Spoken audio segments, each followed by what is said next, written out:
Hello everyone, welcome to Radiant coaching classes.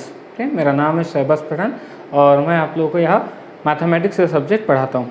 ठीक है, आज हमारा सेट थ्योरी पे लेक्चर नंबर 6 होने वाला है और आज हमारा थ्योरेटिकल पार्ट का लास्ट लेक्चर है, ऐसा हम लोग बोल सकते हैं। ठीक है, मतलब आज हमारा सेट थ्योरी का थ्योरी पार्ट क्या हो जाएगा, कंप्लीट हो जाएगा। ठीक है, और इसके बाद हम लोग सिर्फ वर्कशीट और प्रीवियस ईयर क्वेश्चन के साथ डील करेंगे। ओके, तो आज का जो पार्ट है ये कम्प्लीटली बेस्ड है आपके लेक्चर नंबर 4 पे। अगर आपने लेक्चर नंबर 4 बहुत अच्छे से देखा होगा तो आपको आज का पार्ट बहुत अच्छे से क्लियर होगा। ठीक है, आज का हमारा जो टॉपिक होने वाला है, हमारे टॉपिक का नाम है some important results on number of elements in a sets. ठीक है, मतलब चलो एक फॉर्मूला डिस्कस कर लेते हैं। सबसे पहला फॉर्मूला देखो, इसको बोलेंगे number of element A union B. Number of element A union B, उसको क्या रीड करना है, number of element in A union B. तो देखो इसका फॉर्मूला क्या होता है ना, जैसे मान लो ये एक सेट ए दिया है, हमारे पास एक सेट ए दिया है और ये एक सेट दिया है बी। ठीक है, अब हमें ये पता करना है कि ए यूनियन बी मतलब कंप्लीट ए और कंप्लीट बी में एलिमेंट्स कितने हैं, उसका फॉर्मूला क्या होगा। तो आप ये सोचो कि मैं क्या करता हूँ, मुझे तो ए में और बी में कितने एलिमेंट्स हैं ये पता करना है, फॉर्मूला जनरेट करना है। तो मैं क्या करता हूँ, पहले तो number of element in set ए में कितने एलिमेंट है ये पता कर लेता हूँ, बी में कितने एलिमेंट है ये पता कर लेता हूँ। अब ध्यान से देखना, number of element in set ए हम लोग क्या फाइंड आउट करने में इंटरेस्टेड है, हम लोग फाइंड आउट करने में इंटरेस्टेड है कि set A union set B में कितने एलिमेंट आएंगे। Set A union set B, देखो number of element in A union B में कितने एलिमेंट आएंगे। तो फॉर्मूला क्या होगा मेरे पास, पहले तो मैं number of element in set A देख लूंगा plus number of element in set B देख लूंगा। ठीक है, लेकिन जब आप ऐसा करोगे तो आपको ध्यान से देखोगे तो ये चीज़ 2 बार ओवरलैप हो जाएगी। ये बीच वाली चीज़ क्या होगी, 2 बार आएगी। क्यों 2 बार कैसे आएगी, क्योंकि जब एन ऑफ ए ले रहा है तब भी ये एक बार आ चुका है और जब एन ऑफ बी ले रहा है तब भी ये एक बार आ चुका है। मतलब ये जो बीच वाला पार्ट है कितने बार रिपीट हुआ है, 2 बार। तो उसमें से एक पार्ट क्या कर देंगे, माइनस कर देंगे, एक पार्ट क्या कर देंगे, माइनस। अच्छा, ये कौन सा पार्ट होता है, ए इंटरसेक्शन बी का पार्ट होता है। ये बीच वाला पार्ट कौन सा होता है, ए इंटरसेक्शन बी का पार्ट होता है। So number of element in A intersection B, number of element in A intersection B. ठीक है, ओके, तो फॉर्मूला समझ में आ गया सबको। आपको ये मेमोराइज करना होता है, ये फॉर्मूला को मेमोराइज करना होता है। Number of element in A union B, A union B में कितने एलिमेंट्स आएंगे, number of element in A, N of A plus N of B minus N of A intersection B. N of A union B is equals to N of A plus N of B minus N of A intersection B. ठीक है, अब मेरा concept ध्यान से सुनो। If A and B are disjoint set, A and B are disjoint set. अब ये disjoint set क्या होते हैं, जैसे मान लो एक सेट ए दिया है 1 2 3 और एक सेट बी दिया है 4 5 6। ठीक है, आप इसका इंटरसेक्शन फाइंड आउट करो। जब आप इसका इंटरसेक्शन फाइंड आउट करोगे तो इंटरसेक्शन मतलब क्या, कॉमन। तो देखो दोनों में कुछ कॉमन है क्या, नहीं है। इसमें 1 2 3, इसमें 4 5 6 है, तो दोनों में कुछ कॉमन नहीं है। मतलब कौन सा सेट मिलेगा हमें, ए इंटरसेक्शन बी क्या मिलेगा, एम्प्टी सेट। तो जब भी ए और बी का इंटरसेक्शन एम्प्टी सेट आता है तो हम उसको कहते हैं डिसजॉइंट सेट। डिसजॉइंट सेट मतलब उनमें कोई भी कॉमन एलिमेंट नहीं है, उसको बोलते हैं डिसजॉइंट सेट।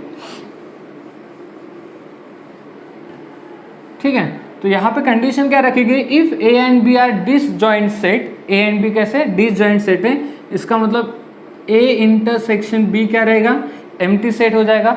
ए और बी का इंटरसेक्शन हो जाएगा एम्प्टी सेट। तो इसमें एलिमेंट कितना आएंगे, number of element in A intersection B, number of element in A intersection B कितना रहेगा, 0, क्योंकि एम्प्टी सेट है। एम्प्टी सेट मतलब कितने एलिमेंट आएंगे, 0 एलिमेंट आएंगे।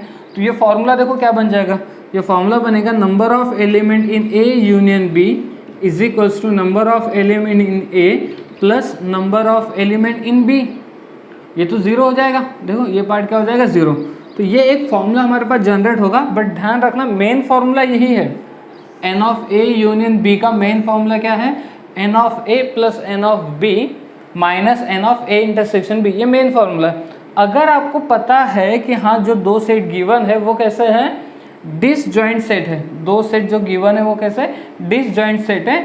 डिसजॉइंट सेट है मतलब इसका इंटरसेक्शन पार्ट क्या हो जाएगा, ज़ीरो हो जाएगा। तो फॉर्मूला क्या तैयार होगा, n of A union B is equals to N of A plus N of B हो जाएगा। बात क्लियर होगी इतनी, ठीक है। फॉर्मूला याद कर लेना, आपको ये फॉर्मूला याद करना पड़ता है। तो आई होप कि आपको फर्स्ट फॉर्मूला बहुत अच्छे से क्लियर हो गया होगा, ठीक है। अब आते हैं सेकेंड फॉर्मूले पे।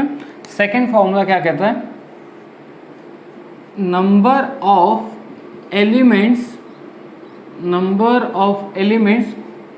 Only in A, number of elements only in A, यहाँ पे देखो ओनली ए वर्ड है, number of elements only in A. अब ये ओनली इन ए पार्ट कौन सा है, जैसे मान लो ये सेट ए दिया है, ये सेट बी दिया है, ठीक है। तो देखो ये कंप्लीट ए हो गया, मतलब यहाँ पे आने वाले सारे एलिमेंट कहाँ पे लाई करते हैं, ए में लाई करते हैं, ठीक है। अच्छा ये क्या हो गया, कंप्लीट बी हो गया, ठीक है। यहाँ आने वाले सारे एलिमेंट कहाँ लाई करते हैं, बी में लाई करते हैं। अगर मैं आपको पूछूं कि सिर्फ ए में लाई करने वाले एलिमेंट कहाँ पर दिखाई दे, सिर्फ ए में, तो ये रीजन में देखो, ये जो रीजन है ना, यहाँ पे ही सिर्फ ए के एलिमेंट है और यहाँ सिर्फ बी के एलिमेंट है। बात समझ में आ रही। और ये बीच वाले रीजन में ए एंड बी, मतलब ये देखो बीच का रीजन जो है ये क्या है, ए का भी रीजन है और बी का भी रीजन है। ये जो साइड का रीजन है ये सिर्फ ए का रीजन है और ये जो साइड है ये सिर्फ बी का रीजन है। बात समझ में आ रहा है। तो हमें जो फॉर्मूला तैयार करना है उसमें क्या बोला गया, number of element only in A, मतलब वो क्या बोलना चाहते हैं कि सिर्फ ए में रहने वाले एलिमेंट, मतलब एक्चुअली वो किसकी बात कर रहे हैं, ये इस वाले एलिमेंट की बात कर रहे हैं, ठीक है। इस रीजन में आने वाले एलिमेंट्स की बात कर रहे हैं कि इस रीजन में कौन सा एलिमेंट है। अच्छा आपको अगर वेन डायग्राम बहुत अच्छे से याद है या पता है तो आपको शायद ये पता होगा कि ये जो रीजन है, ये रीजन क्या है, ए माइनस बी का रीजन है। देखो ए में से बी माइनस कर दिया तो ये रीजन क्या है, ए माइनस बी। तो जब भी हमें बोला जाए number of element only in A, तो इसका मतलब मुझे क्या फाइंड आउट करना है, n of A minus B. क्या फाइंड आउट करना है, n of A minus B. देखो जब वर्ड प्रॉब्लम होते हैं ना उसमें ऐसी लैंग्वेज पूछी जाती है कि find the number of element lies only in A या find the number of element lies only in B, ऐसी लैंग्वेज यूज़ की जाती है। तो आपको पता होना चाहिए कि जब ओनली इन ए बोल रहे हैं तो क्या फाइंड आउट करना है, number of element in A minus B. Only in A का मतलब समझ आएगा सिर्फ ए में, सिर्फ ए में। आप बोलोगे सर सिर्फ ए तो ये पूरा हो गया ना, ये तो कंप्लीट ए हो गया, तो सिर्फ ए ये इतना रीजन हो गया। बात समझ में आ रही है। जैसे मान लो हमारा एक घर होता है, ये पूरा एक घर है, ठीक है। यहाँ पे हमारे रूम्स होते हैं, ठीक है। अगर जैसे ये मान लो ये आपका रूम है, ये ए पर्सन का रूम है, ये बी पर्सन का रूम है, ये सी पर्सन का रूम है, तो सिर्फ एक ही स्पेस पूछी जाए तो कंप्लीट होम है, ठीक है। घर भी हमारा ही होता है, लेकिन अगर मैं आपको पूछूं कि सिर्फ एक ही स्पेस कौन सी, तो आप बोलेंगे कि ये एक ही स्पेस है, ठीक है। तो ये नहीं बोलेंगे ना ये पूरा ए है करके, ठीक है। तो बात क्लियर होगी। ओनली इन ए बोला जाए तो इस साइड का रीजन हमें फाइंड आउट करना है, मतलब ही क्या फाइंड आउट करना है, ए माइनस बी फाइंड आउट करना है। अब ये रीजन कैसे फाइंड आउट करेंगे, तो मुझे पता है कि बीच वाला रीजन क्या होता है, ए इंटरसेक्शन बी का होता है। बीच वाला रीजन किसका होता है, ए इंटरसेक्शन बी। तो ये कंप्लीट ए में से मैं क्या कर दूंगा, बीच वाला रीजन माइनस कर दूंगा। कंप्लीट ए में से मैं बीच वाला रीजन क्या कर दूंगा, माइनस कर दूंगा। तो फॉर्मूला क्या बनेगा, कंप्लीट ए मतलब number of element in A, उसमें से माइनस कर देंगे बीच वाला रीजन मतलब number of element in A intersection B, ठीक है ना। बात समझ में आ रही है। जैसे मान लो कि अगर ए के अंदर 20 एलिमेंट है, ए के अंदर 20 एलिमेंट है और बीच वाले में 5 एलिमेंट है। देखो कंप्लीट ए के अंदर कितने 20 एलिमेंट है, तो ये बीच वाले के अंदर 5 एलिमेंट है, तो इधर कितने आ गए, 15 एलिमेंट आ गए। ये कैसे पता किया हमने पूरे ए में से ये बीच वाले रीजन को हटा दिया। तो फॉर्मूला क्या बना मेरे पास, n of A minus B. N of A minus B का फॉर्मूला क्या बना, n of A minus N of A intersection B. इतना क्लियर हो गया? ओके, अगर मुझे बोलते हैं कि number of elements only in B, सिर्फ बी में, अब फिर से डायग्राम को समझो। जैसे मान लो ये सेट ए दिया है, ये सेट बी दिया है। अब मैं आपको ये पूछ रहा हूँ कि ये जो रीज़न है, ये वाला रीज़न, ये रीज़न किसका हो गया? ये रीज़न हो गया ओनली ए का। ये रीज़न हो गया ओनली ए का। ये रीज़न हो गया ए एंड बी का। बीच वाला रीज़न हो गया ए एंड बी, उसमें दोनों हैं। और ये हो गया ओनली बी। ठीक है, तो हमें कौन सा रीज़न फाइंड आउट करना है? ये रीज़न फाइंड आउट करना। और आपको पता ही ये क्या है? बी माइनस ए है। क्या है? बी माइनस ए। देखो ये बी हो गया, ये बी हो गया, उसमें से ए को क्या कर दिया? माइनस कर दिया। तो जब मुझे number of element only in B बोला जाए, number of element only in B मतलब मुझे क्या फाइंड आउट करना है? ओनली इन बी मतलब ये रीज़न, और ये यानी क्या है? B minus A. तो number of element in B minus A. तो फॉर्मूला क्या होगा? मैं इस कंप्लीट बी में से, मतलब number of element in set B, उसमें से माइनस कर दूंगा ये बीच वाला रीज़न। बीच वाले में जितने एलिमेंट होंगे, बीच वाला मतलब क्या? A intersection B. बात समझ में आ रही है? कंप्लीट बी में से number of element in B, complete B में से बीच वाला क्या कर दिया? माइनस कर दिया। तो number of element in A intersection B.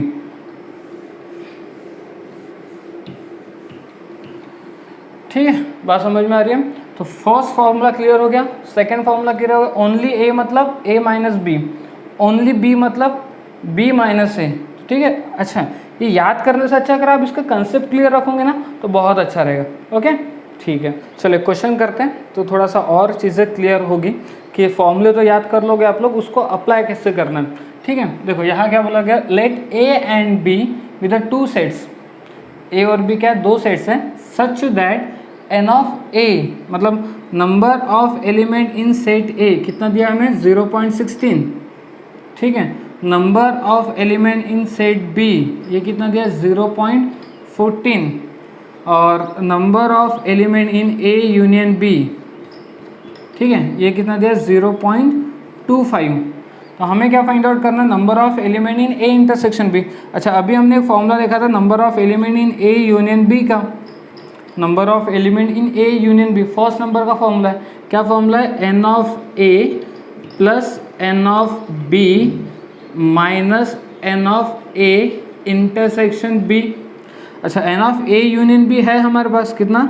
0.25। N of A B है हमारे पास कितना? 0.16। एन ऑफ बी भी है कितना? 0.14 माइनस, ये फाइंड आउट करना है। ठीक है, तो एक काम करता हूँ, मैं इसको इधर शिफ्ट करता हूँ और ये उस साइड शिफ्ट कर लेता हूँ। ये कितना हो जाएगा? N of A intersection B is equals to 0.16 plus 0.14 कितना हो जाएगा? 0.30 होगा, माइनस ये उस साइड गया तो माइनस हो जाएगा तो 0.25। तो n of A intersection B 0.30 minus 0.25, 0.30 minus 0.25 कितना आएगा? 0.05।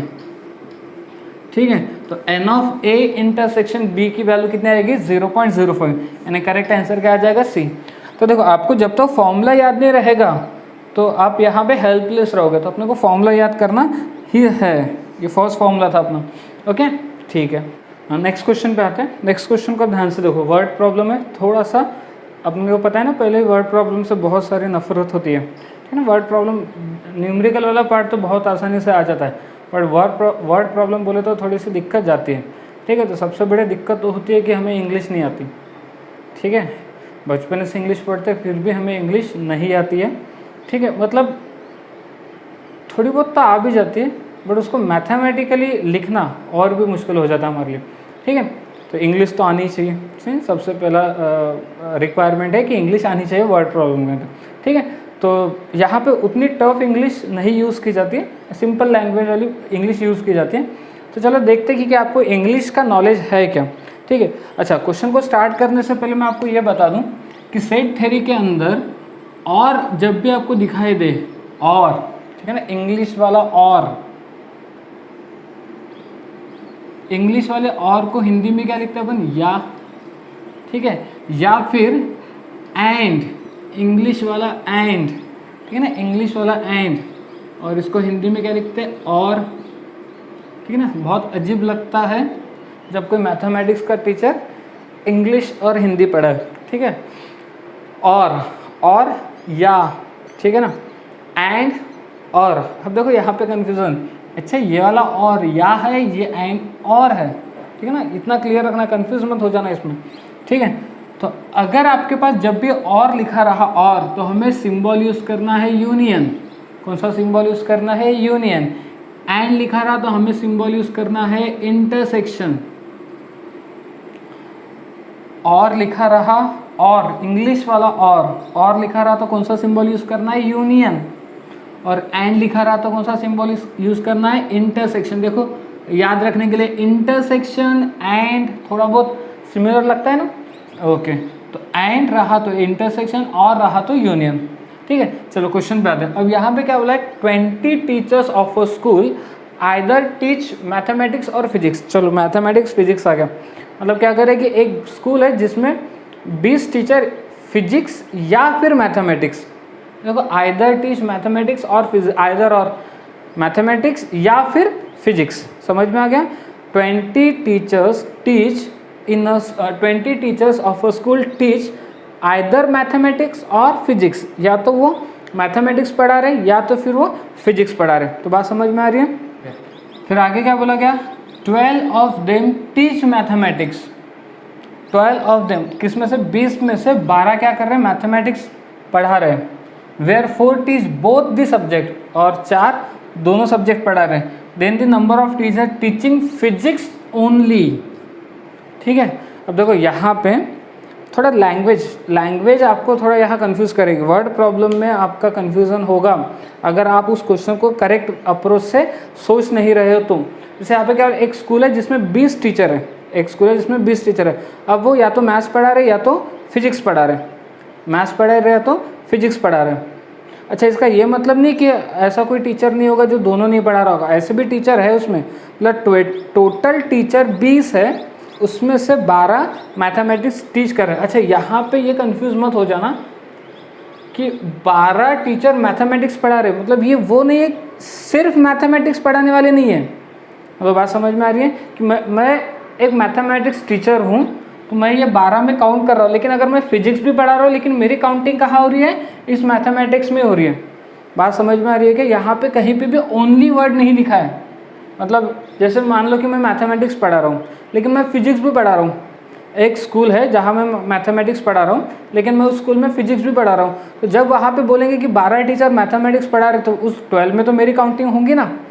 बात समझ में आ रही है, ठीक है। तो इसका ये मतलब नहीं कि ये 12 वो टीचर है जो सिर्फ मैथमेटिक्स पढ़ा रहे, ठीक है ना, ओनली वर्ड यूज़ नहीं किया। यहाँ पे इन्होंने बोला कि 12 टीचर मैथमेटिक्स पढ़ा रहे हैं, ठीक है। इसमें से कुछ हो सकता है फिजिक्स भी पढ़ा रहे होंगे या कुछ नहीं भी पढ़ा रहे होंगे, उसके बारे में अभी फिलहाल कुछ नहीं बोल सकते। Where 4 teacher teach both the subject. अच्छा देखो 4 teacher, where 4 teach both the subject, 4 जो है वो दोनों सब्जेक्ट पढ़ा रहे हैं। मतलब देखो यहाँ पे इन्होंने खिचड़ी कैसे बनाई, एक स्कूल के अंदर 20 टीचर है जो या तो फिजिक्स पढ़ा रहे हैं या तो मैथ्स पढ़ा रहे हैं, 12 टीचर मैथमेटिक्स पढ़ा रहे हैं और 4 टीचर दोनों सब्जेक्ट पढ़ा रहे हैं। तो हमें क्या पूछा है, then the number of teacher teaching physics only. हमें वो टीचर्स पता करने हैं जो सिर्फ क्या है, क्या पढ़ा रहे हैं, सिर्फ और सिर्फ फिजिक्स पढ़ा रहे हैं। देखो ओनली वर्ड आ गया, बात को क्लियर कर लेना अच्छे से। तो पहले हम लोग यहाँ पे पहले कुछ नोटेशन देते, मान लो एम में मैथमेटिक्स के लिए number, M represent number of, M represent set of mathematics teacher, mathematics teacher. M क्या रिप्रेजेंट कर रहा है, एम एक सेट को रिप्रेजेंट कर रहा है जिसमें कौन आ रहे हैं, मैथमेटिक्स टीचर आ रहे हैं। अच्छा पी रिप्रेजेंट कर रहा है set of physics teacher, physics teacher, ठीक है। एम का रिप्रेजेंट कर, एक सेट रिप्रेजेंट कर रहा है जिसमें कौन आ रहा है, मैथमेटिक्स टीचर। और पी का रिप्रेजेंट कर रहा है, एक सेट रिप्रेजेंट कर रहा है जो जिसमें क्या आ रहे हैं, फिजिक्स के टीचर आ रहे हैं। अब यहाँ पे देखो 20 teacher of a school either teach mathematics और फिजिक्स, मतलब 20 ऐसे टीचर है जो मैथ्स या फिर फिजिक्स, तो मैंने आपको बताया और रहा तो क्या, यूनियन, मतलब ये बोलना चाहते हैं कि मैथ्स या फिर यानी और यानी यूनियन फिजिक्स। तो ऐसे कितने टीचर्स हैं, number of teachers teach mathematics और फिजिक्स, कितने टीचर है 20। बात समझ में आ गया, number of teacher teach mathematics और physics 20। 12 of them teach mathematics, कितने मैथमेटिक्स पढ़ा रहे, number of teacher teach mathematics 12। Where 4 teach both the subject, 4 ऐसे टीचर है जो दोनों सब्जेक्ट पढ़ा रहे हैं। तो अच्छा इसको मैं ऐसे भी बोल सकता हूँ 4 teacher teach mathematics and physics, बोल सकते हैं ऐसा। Where 4 teach both the subject को क्या मैं दूसरे लैंग्वेज में ऐसा बोल सकता हूँ 4 teacher teach physics and mathematics, ठीक है। तो एंड रहा तो क्या, इंटरसेक्शन, मतलब number of teacher teach mathematics and physics कितने, 4। बात क्लियर हो गई, ठीक है। तो देखो ये जो सेट थ्योरी जो थ्योरेटिकल पार्ट में दिया है, इसको हमें इस लैंग्वेज में लिखते आना चाहिए, मैथमेटिकल लैंग्वेज में लिखते आना चाहिए, ठीक है। ओके, तो बस अब हमें क्या निकालना है, number of teacher teach physics only, सिर्फ फिजिक्स। तो number of teacher teach only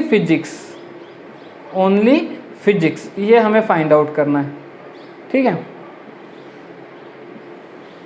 चलो तो क्या करें, ओनली फिजिक्स पढ़ाने वाले टीचर चाहिए,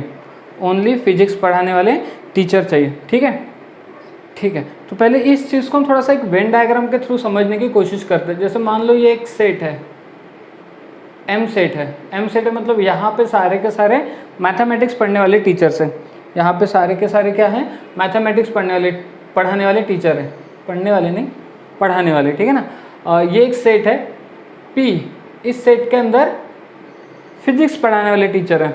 अब देखो ये बीच का जो रीजन है, ये कौन सा रीजन है, ये क्या बता रहा है कि इस रीजन के अंदर मैथमेटिक्स एंड फिजिक्स पढ़ाने वाले टीचर है, इस रीजन के अंदर। अच्छा इस रीजन के अंदर सिर्फ मैथमेटिक्स पढ़ाने वाले टीचर है, इस वाले रीजन के अंदर सिर्फ फिजिक्स पढ़ाने वाले टीचर है। मतलब मुझे क्या निकालना है, ये वाला रीजन फाइंड आउट करना है, ठीक है। बात समझ में आ गई, मुझे तो सिर्फ यहाँ पे लिखा है ना, देखो then the number of teacher teaching physics only, मतलब मुझे ये रीज़न फाइंड आउट करना है।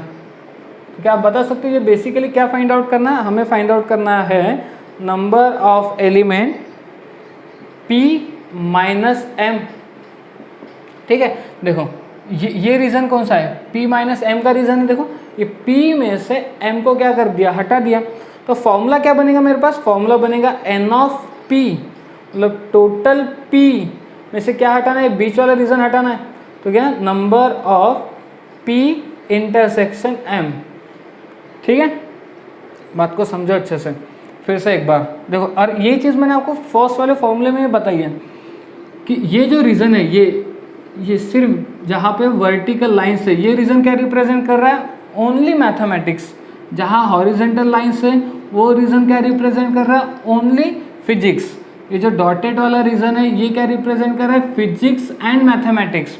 तो हमें क्या फाइंड आउट करना है, नंबर ऑफ टीचर जो क्या करते हो, सिर्फ फिजिक्स पढ़ा दो, मतलब ये रीजन फाइंड आउट करना है मुझे। और ये रीजन क्या रिप्रेजेंट कर रहा है, P माइनस M रिप्रेजेंट कर रही है। देखो P में से M को क्या कर दिया, माइनस कर दिया, मतलब मुझे नंबर ऑफ एलिमेंट क्या फाइंड आउट करना, number of element P minus M। अब वो कैसे फाइंड आउट करेंगे, तो टोटल P में से ये बीच वाला क्या कर देंगे, हटा देंगे। अच्छा बीच वाला क्या रिप्रेजेंट कर रहा है, बीच वाला रिप्रेजेंट कर रहा है P इंटरसेक्शन M, बीच वाला क्या रिप्रेजेंट कर रहा है, P इंटरसेक्शन M। तो फॉर्मूला क्या बनेगा, कंप्लीट P में से मतलब number of element in P, उसमें से माइनस करना है बीच वाला region, number of element P intersection M। अब हमारे ये फाइंड आउट करना है, तो क्या मेरे पास N ऑफ P है, क्या मेरे पास N ऑफ P है, नहीं N ऑफ P तो नहीं है मेरे पास। N of P intersection M है क्या, N of P intersection M है, मतलब ये चीज़ है हमारे पास। अब रही बात कि ये N ऑफ P कैसे निकाले, ठीक है। एन ऑफ पी कैसे निकाले, तो उसके लिए हमारे पास एक चीज़ ऑलरेडी गिवन दी है, number of element in M union P. A union B का फॉर्मूला याद है, number of element A union B, तो यहाँ ए और बी की जगह एम और पी है, ठीक है। तो number of element M union P का फॉर्मूला क्या होगा, n of M plus N of P minus N of M intersection P. N of M union P का फॉर्मूला क्या होगा, n of M plus N of P minus N of M intersection P, ठीक है। तो ये हमारे पास already given है 20 है, एन ऑफ एम भी हमारे पास ऑलरेडी गिवन है 12 है, एन ऑफ पी तो हमें फाइंड आउट करना है minus N of M intersection P भी है कितना 4। अच्छा तो देखो 12 माइनस 4 8 को इधर शिफ्ट किया तो 8 इधर आएगा तो 20 माइनस 8 12 हो जाएगा। तो number of element in P 12। यानी देखो ये क्या पता चल गया, ये पता चल गया आपको कि कितने टीचर फिजिक्स पढ़ा रहे हैं, सिर्फ फिजिक्स नहीं, कितने टीचर फिजिक्स पढ़ा रहे हैं, 12 टीचर। तो हो सकता है इसमें से कुछ ऐसे भी टीचर हो जो मैथमेटिक्स भी पढ़ा रहे हो, ठीक है। तो अब मुझे इन टीचर्स में से वो टीचर्स पता करना है जो सिर्फ फिजिक्स पढ़ाते हैं। बस मेरे पास फॉर्मूला है number of element P minus M, मतलब फिजिक्स में से माइनस करना है मैथमेटिक्स। तो फॉर्मूला क्या है, एन ऑफ पी कितना आ गया 12 minus N of P intersection M, P intersection M कितना आ गया 4। तो आंसर कितना आ जाएगा 8। तो number of element P minus M का मतलब फिजिक्स में से मैथमेटिक्स वाले भी हट गए। अब देखो यहाँ पे कितने टीचर्स थे फिजिक्स पढ़ाने वाले 12, अब उसमें से मैंने क्या कर दिया मैथमेटिक्स पढ़ाने वाले भी हटा दिया, ठीक है। कितने थे मैथमेटिक्स पढ़ाने वाले, फिजिक्स एंड मैथमेटिक्स पढ़ाने वाले कितने थे 4 थे, तो बचा कितना 8। तो हमारा फाइनल आंसर क्या आएगा 8। बात समझ में आ गई। तो बहुत ही बढ़िया क्वेश्चन था, आप वीडियो को फिर से रिपीट करो, अगर कोई चीज़ नहीं क्लियर हो गई फिर से रिपीट करो, ठीक है, फिर से देखो रिवाइंड करो, फिर से एक बार समझो, लेकिन ऐसे ही क्वेश्चन आपको फेस करना है, ये समझ के चलो, ठीक है। ओके, तो आई होप कि आपको न्यूमेरिकल बहुत अच्छे से क्लियर हुआ होगा। नहीं क्लियर हो रहा तो कोई टेंशन वाली बात नहीं, वीडियो को फिर से रिवाइंड करो, फिर से आप लोग उसको देखो, ठीक है। ओके, तो आगे बढ़ते हैं नेक्स्ट फार्मूला की तरफ। अच्छा, नेक्स्ट फार्मूला पढ़ने से पहले मैं आपको एक पहले तो रूल क्लियर करा दूं। जैसे आप बोलते हो ना ए इंटू बी प्लस सी क्या होता है, A into B plus C क्या होता है, ये होता है A into B plus A into C, A into B plus A into सी। इसको हम लोग कहते हैं डिस्ट्रीब्यूटिव लॉ, इसको क्या बोलते हैं डिस्ट्रीब्यूटिव लॉ। उसी तरीके से सेट के अंदर अगर मान लो आपको A union B intersection C दिया है, देखो बाहर यूनियन है और अंदर में इंटरसेक्शन है, A union B intersection C दिया है, तो A into B plus C क्या होता है, A into B plus A into C. तो ये क्या हो जाएगा A union B intersection A union C, A union B intersection A union C, ठीक है।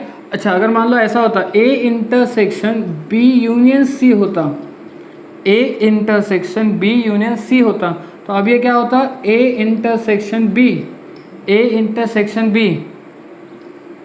यूनियन ए इंटरसेक्शन सी, तो इसे हम लोग कहते हैं डिस्ट्रीब्यूटिव लॉ।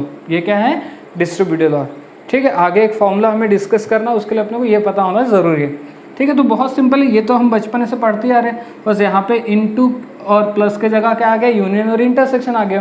तो याद कैसे रखना, देखो A union B intersection A union C, यहाँ क्या है ए इंटरसेक्शन ब्रैकेट के अंदर बी यूनियन सी है, ठीक है ना। अच्छा, ये लगाना कब है वो भी ध्यान रखना, बाहर इंटरसेक्शन अंदर यूनियन या बाहर यूनियन अंदर इंटरसेक्शन, तो ये क्या होगा A intersection B union A intersection C, okay.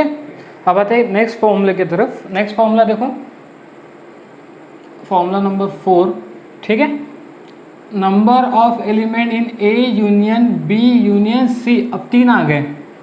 अभी हमने क्या देखा था, 2 के लिए देखा था, number of element in A union B के लिए देखा था, ठीक है ना। Number of element A union B के लिए देखा था, क्या फॉर्मूला था, n of A plus N of B minus N of A intersection B. N of A union B का formula n of A plus N of B minus N of A intersection B, ये 2 के लिए था। तो 3 के लिए क्या होता है देखो अच्छे से, पहले एन ऑफ ए लिख लो, n of A plus N of B plus N of C, n of A plus N of B plus N of C लिख लिया, फिर minus N of A intersection B लिखा, दो की pairing, फिर minus N of B intersection C लिखो, B intersection C minus, फिर इन दो की pairing n of A intersection C लिख लेने का, n of A plus N of B plus N of C लिखना, फिर दो दो की पेयरिंग के साथ n of A intersection B, A intersection B, N of B intersection C minus N of A intersection C, और last में क्या करना, प्लस कर देना n of A intersection B intersection C. ठीक है, तो इस तरीके से फॉर्मूला अपने को याद रखना है, n of A plus N of B plus N of C minus N of A intersection B minus B intersection C minus N of A intersection C plus N of A intersection B intersection C. Okay, तो शायद कुछ लोग होते हैं ये interested ये पता करने में कि यह आया कैसे। ठीक है, वैसे आपको ज़रूरत नहीं है इसके प्रूफ की, बट उन बच्चों के लिए जो बहुत ही इंटरेस्टेड होते हैं कि हमें सर इसका प्रूफ बताओ करके। ठीक है, तो पहले तो मैं आपके लिए दो फॉर्मूले, ये एक फॉर्मूला लिख लेता हूँ n of A union B, मैं उसको किसी और के फॉर्म में लिखता हूँ, एक्स यूनियन वाई के फॉर्म में लिखता हूँ। दो का फॉर्मूला याद होना चाहिए, वी नो दैट। ठीक है, दो के लिए फॉर्मूला याद है, n of X union Y का फॉर्मूला क्या होगा, n of X plus N of Y minus N of X intersection Y, n of X union Y का n of X plus N of Y minus N of X intersection Y. ठीक है, अब ध्यान से देखो, इस x को replace करो, मैं रिप्लेस x को रिप्लेस करो सेट A के साथ, x के जगह क्या रखा, सेट A रखा, और y को रिप्लेस करो मैं B यूनियन C के साथ। ठीक है, देखो ध्यान से, मुझे ये प्रूफ करना है ना, n of A union B union C. तो देखो x के जगह A रखा, x के जगह A रखा, y के जगह B यूनियन C रखा, y के जगह B यूनियन C रखा। ठीक है, ओके, चलो देखते फिर ये क्या बनेगा, एन ऑफ x के जगह आ जाएगा A यूनियन y के जगह आएगा B यूनियन C, x के जगह आ गया A यूनियन y के जगह आ गया B यूनियन C, तो एन ऑफ x के जगह आएगा A plus N of y के जगह आ जाएगा B यूनियन C, y के जगह आएगा B union C minus N of x के जगह आएगा A, x के जगह आएगा A इंटरसेक्शन y के जगह आएगा B यूनियन C। ठीक है, इतना क्लियर हो गया। तो ये तो रहेगा एन ऑफ A प्लस, अच्छा दो के लिए अभी हमने लिखा था, देखो x यूनियन y, अगर दो है तो n of x plus N of y minus N of x intersection y, तो यहाँ पे भी दो है, B यूनियन C है, तो फॉर्मूला क्या बनेगा, n of B plus N of C minus N of B intersection C बन गया। ठीक है, माइनस ये माइनस एन ऑफ, ठीक है। अच्छा अंदर में देखो, अंदर में अगर ध्यान से देखोगे तो क्या लिखा है बोलते हैं, A intersection B union C। देखो बाहर इंटरसेक्शन अंदर यूनियन है, बाहर इंटरसेक्शन अंदर यूनियन है, तो ये क्या हो जाएगा, A इंटरसेक्शन B, अभी कुछ देर पहले आपको बताया A intersection B union A intersection C। ठीक है, इतना क्लियर हो गया। ओके, मैं इसको रफ कर देता हूँ,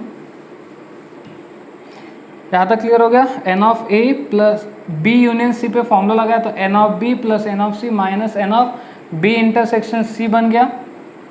ठीक है, यहाँ distributive law A intersection B, A intersection B union A intersection C, A intersection C। अब यहाँ पे भी अगर आप इसको ध्यान से देखो, मैं इसको पहले एन ऑफ A लिख लेता हूँ, n of A plus N of B plus N of C minus N of B intersection C। अब इस पे ध्यान से देखना, ये क्या लिखा पता है, एन ऑफ, ये मान लो ये एक सेट है यूनियन ये दूसरा सेट है, दो इसके लिए, ये जैसे ये x है और ये y है। ठीक है, तो माइनस ये x है और ये क्या है, y है, तो n of x union y क्या होता है, n ऑफ x, x मतलब क्या, A intersection B, plus N of Y, Y मतलब ए इंटरसेक्शन सी माइनस दोनों का इंटरसेक्शन। समझ में आ रहा है ना? x यूनियन y का फॉर्मूला क्या होता है? N of X plus N of Y minus N of A intersection B intersection A intersection C. ठीक है, ओके। देन अब देखो आगे एन ऑफ ए, धीरे धीरे हम लोग देखो उसी चीज़ की तरफ बढ़ रहे हैं। एन ऑफ ए आ गया, एन ऑफ बी आ गया, प्लस एन ऑफ सी भी आ गया, minus N of B intersection C आ गया। अच्छा, माइनस से जब मल्टीप्लाई करूँगा तो minus N of A intersection B, फिर यही माइनस इधर मल्टीप्लाई होगा तो minus N of A intersection C minus N of, minus minus plus हो जाएगा एन ऑफ। अच्छा, ये क्या होता है पहले उसको समझते हैं। मैं दो सेट बना लेता हूँ। जैसे ये सेट ए है, दो नहीं तीन बनाना पड़ेगा। ये सेट बी है और ये सेट सी है। ठीक है, तो ए इंटरसेक्शन बी कौन सा रीजन है? ए इंटरसेक्शन बी, देखो ये ए इंटरसेक्शन बी, ठीक है, ये ए इंटरसेक्शन बी हो गया। और उसके बाद ए इंटरसेक्शन सी वाला कौन सा रीजन है? ये ए इंटरसेक्शन सी वाला रीजन हो गया।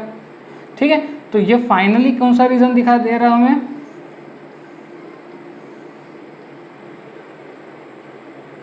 आप इसको ऐसे बोल सकते हैं कि ये क्या लिखा है? A intersection B intersection C. देखो इस वाले रीजन को हम क्या बोल सकते हैं कि ये ए इंटरसेक्शन बी का इंटरसेक्शन किसके साथ? सी के साथ। ठीक है, तो ये रहेगा अपना फाइनल आंसर। देखो वही आ गया कि नहीं? तो अच्छा, अगर अब किसी को ये डेरिवेशंस में नहीं जाना है तो उसके लिए याद करना बहुत ज़रूरी है। फाइनली हम लोग वही करने वाले हैं कि याद कैसे रखें। ठीक है ना, फाइनली अपना मेन एम वही रहेगा कि फॉर्मूला याद कैसे रखें। पहली बात तो कितनी टर्म्स आने वाली? 7 टर्म्स आने वाली, ये समझ लो। कितनी terms? 7 terms. N of A plus N of B plus N of C, कितना लिख लिया? N of A plus N of B plus N of C.